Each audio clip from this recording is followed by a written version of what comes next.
There's almost repeated. It happened a few times. Knight e6. Now Magnus is going for a new approach, but he comes right back. By the way, we have crossed 100 moves. We are already in the 100 move territory, but I told you this part of the game is trying to break through with e4.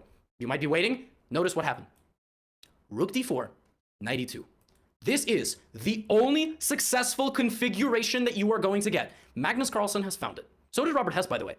Knight e2, rook d4. Why was this not possible with the knight on f3? Because whenever the queen pulled up behind the king, g3 did not have a guard.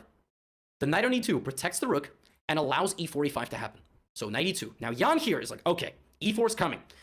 So as e4 is going to come, what I need to do is I need to go over here and trade my h-pawn. That way, I can attack the king from all three directions. Down the middle, on the right, and on the left. My h-pawn could be a liability, so I got to get rid of it now.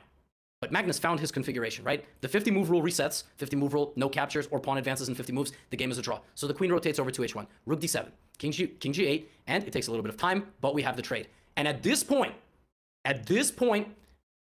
Magnus is going to bring his king to safety, and all the forces are gonna go up together.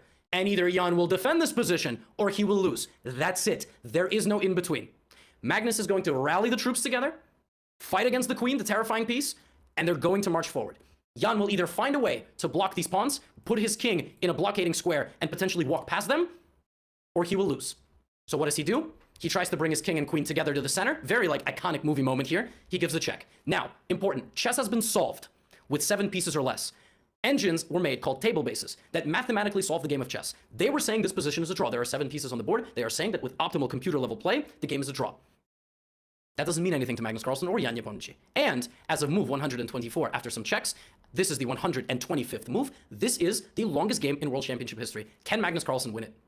Notice that notice that Magnus has moved king and knight together. The king is obviously not going to march down the middle. The king is going to march on the side and hide where little bunkers with the pawns or the knight or the rook, and the rook is going to push everybody forward. So Jan plays queen b3. We have rook to d5, king to e7, rook e5 check, couple of checks, and now this is the perfect situation. The king is cut,